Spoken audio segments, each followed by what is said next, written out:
ലേവ്യ പുസ്തകം അധ്യായം 22. യഹോവ പിന്നെയും മോശയോട് അരുളി ചെയ്തത് എന്തെന്നാൽ, ഇസ്രായേൽ മക്കൾ എനിക്ക് ശുദ്ധീകരിക്കുന്ന വിശുദ്ധ സാധനങ്ങളെ സംബന്ധിച്ച് അഹ്റോനും അവന്റെ പുത്രന്മാരും സൂക്ഷിച്ചു നിൽക്കണമെന്നും എന്റെ വിശുദ്ധ നാമത്തെ അശുദ്ധമാക്കരുതെന്നും അവരോട് പറയണം. ഞാൻ യഹോവയാകുന്നു.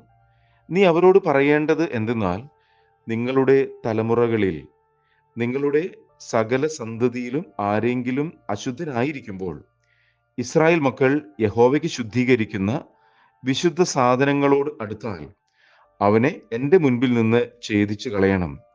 ഞാൻ യഹോവയാകുന്നു. അഹ്റോന്റെ സന്തതിയിൽ ആരെങ്കിലും കുഷ്ഠരോഗിയോ ശുക്ലസ്രവക്കാരനോ ആയാൽ അവൻ ശുദ്ധനായി തീരും വരെ വിശുദ്ധ സാധനങ്ങൾ ഭക്ഷിക്കരുത്. ശവത്താൽ അശുദ്ധമായ യാതൊന്നെങ്കിലും തൊടുന്നവനും ബീജസ്ഖലനം ഉണ്ടായവനും അശുദ്ധി വരുത്തുന്ന യാതൊരു ഇഴജാതിയെ എങ്കിലും വല്ല അശുദ്ധിയും ഉണ്ടായിട്ട് അശുദ്ധി വരുത്തുന്ന മനുഷ്യനെ എങ്കിലും തൊടുന്നവനും ഇങ്ങനെ തൊട്ടു തീണ്ടിയവൻ സന്ധ്യ വരെ അശുദ്ധനായിരിക്കണം.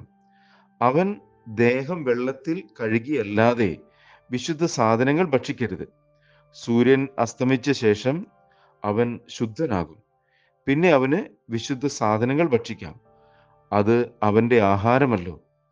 താനെ ചത്തതിനെയും പറിച്ച് കീറിപ്പോയതിനെയും തിന്നിട്ട് തന്നെത്താൻ അശുദ്ധമാക്കരുത്. ഞാൻ യഹോവയാകുന്നു. ആകയാൽ അവർ എൻ്റെ പ്രമാണങ്ങളെ നിസ്സാരമാക്കി തങ്ങളുടെ മേൽ പാപം വരുത്തുകയും അതിനാൽ മരിക്കുകയും ചെയ്യാതിരിപ്പാൻ അവ പ്രമാണിക്കണം. ഞാൻ അവരെ ശുദ്ധീകരിക്കുന്ന യഹോവയാകുന്നു. യാതൊരു അന്യനും വിശുദ്ധ സാധനം ഭക്ഷിക്കരുത്. പുരോഹിതന്റെ അടുക്കൽ വന്ന് പാർക്കുന്നവനും കൂലിക്കാരനും വിശുദ്ധ സാധനം ഭക്ഷിക്കരുത്. എന്നാൽ പുരോഹിതൻ ഒരുത്തനെ വിലയ്ക്ക് വാങ്ങിയാൽ അവനും വീട്ടിൽ പിറന്നുണ്ടായവനും ഭക്ഷിക്കാം. ഇവർക്ക് അവന്റെ ആഹാരം ഭക്ഷിക്കാം. പുരോഹിതന്റെ മകൾ അന്യ കുടുംബക്കാരന് ഭാര്യയായാൽ അവൾ വിശുദ്ധ സാധനങ്ങളായ വഴിപാട് ഒന്നും ഭക്ഷിക്കരുത്. പുരോഹിതന്റെ മകൾ വിധവയോ ഉപേക്ഷിക്കപ്പെട്ടവളോ ആയി സന്തതിയില്ലാതെ അപ്പന്റെ വീട്ടിലേക്ക് തൻ്റെ ബാല്യത്തിൽ എന്ന പോലെ മടങ്ങി വന്നാൽ അവൾക്ക് അപ്പന്റെ ആഹാരം ഭക്ഷിക്കാം. എന്നാൽ യാതൊരു അശുദ്ധനും അത് ഭക്ഷിക്കരുത്. ഒരുത്തൻ അബദ്ധവശാൽ വിശുദ്ധ സാധനം ഭക്ഷിച്ചു പോയാൽ അവൻ വിശുദ്ധ സാധനം 5-ൽ 1 കൂട്ടി പുരോഹിതന് കൊടുക്കണം. ഇസ്രായേൽ മക്കൾ യഹോവയ്ക്ക് അർപ്പിക്കുന്ന വിശുദ്ധ സാധനങ്ങൾ അശുദ്ധമാക്കരുത്. അവരുടെ വിശുദ്ധ സാധനങ്ങൾ ഭക്ഷിക്കുന്നതിൽ അവരുടെ മേൽ അകൃത്യത്തിന്റെ കുറ്റം വരുത്തരുത്. ഞാൻ അവരെ ശുദ്ധീകരിക്കുന്ന യഹോവയാകുന്നു.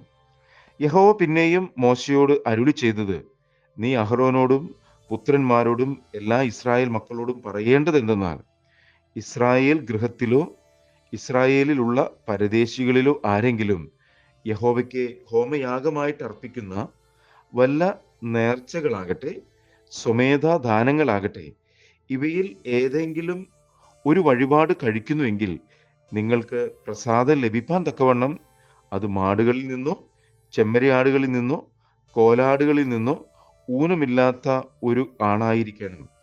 ഊനമുള്ള യാതൊന്നിനെയും നിങ്ങൾ അർപ്പിക്കരുത്. അതിനാൽ നിങ്ങൾക്ക് പ്രസാദം ലഭിക്കുകയില്ല.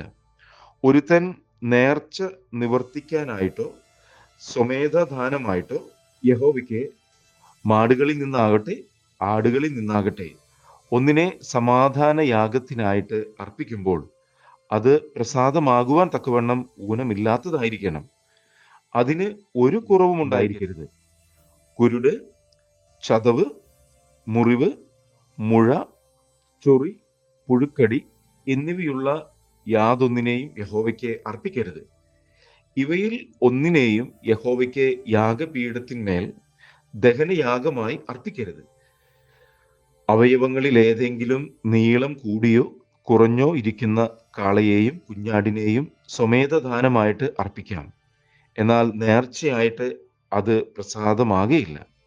വരി ചതച്ചതോ എടുത്തു കളഞ്ഞതോ ഉടച്ചതോ മുറിച്ചു കളഞ്ഞതോ ആയുള്ളതിനെ നിങ്ങൾ യഹോവയ്ക്ക് അർപ്പിക്കരുത്. ഇങ്ങനെ നിങ്ങളുടെ ദേശത്ത് ചെയ്യരുത്. അന്യന്റെ കയ്യിൽ നിന്ന് ഇങ്ങനെയുള്ള ഒന്നിനെയും വാങ്ങി നിങ്ങളുടെ ദൈവത്തിന്റെ ഭോജനമായിട്ട് അർപ്പിക്കരുത്. അവയ്ക്ക് കേടും കുറവും ഉള്ളതുകൊണ്ട് അവയാൽ നിങ്ങൾക്ക് പ്രസാദം ലഭിക്കുകയില്ല. യഹോവ പിന്നെയും മോശയോട് അരുളിച്ചെയ്തത് എന്തെന്നാൽ, ഒരു കാളയോ ചെമ്മരിയാടോ കോലാടോ പിറന്നാൽ 7 ദിവസം തള്ളയുടെ അടുക്കൽ ഇരിക്കണം. 8-ാം ദിവസം മുതൽ അത് യഹോവയ്ക്ക് ദഹനയാഗമായി പ്രസാദമാകും. പശുവിനെയോ പെണ്ണാടിനെയോ അതിനെയും കുട്ടിയെയും ഒരു ദിവസത്തിൽ അറുക്കരുത്. യഹോവയ്ക്ക് സ്തോത്രയാഗം അർപ്പിക്കുമ്പോൾ അത് പ്രസാദമാകത്തക്കവണ്ണം അർപ്പിക്കണം. അന്ന് തന്നെ അതിനെ തിന്നേണം. രാവിലെ വരെ അതിലൊട്ടും ശേഷിപ്പിക്കരുത്. ഞാൻ യഹോവയാകുന്നു. ആകയാൽ നിങ്ങൾ എൻ്റെ കൽപ്പനകൾ പ്രമാണിച്ച് ആചരിക്കണം. ഞാൻ യഹോവയാകുന്നു. എൻ്റെ വിശുദ്ധ നാമത്തെ നിങ്ങൾ അശുദ്ധമാക്കരുത്. ഇസ്രായേൽ മക്കളുടെ ഇടയിൽ ഞാൻ ശുദ്ധീകരിക്കപ്പെടണം. ഞാൻ നിങ്ങളെ ശുദ്ധീകരിക്കുന്ന യഹോവയാകുന്നു. നിങ്ങൾക്ക് ദൈവമായിരിക്കേണ്ടതിന് മിസ്രയീം ദേശത്തു നിന്ന് നിങ്ങളെ കൊണ്ടുവന്ന ഞാൻ യഹോവയാകുന്നു.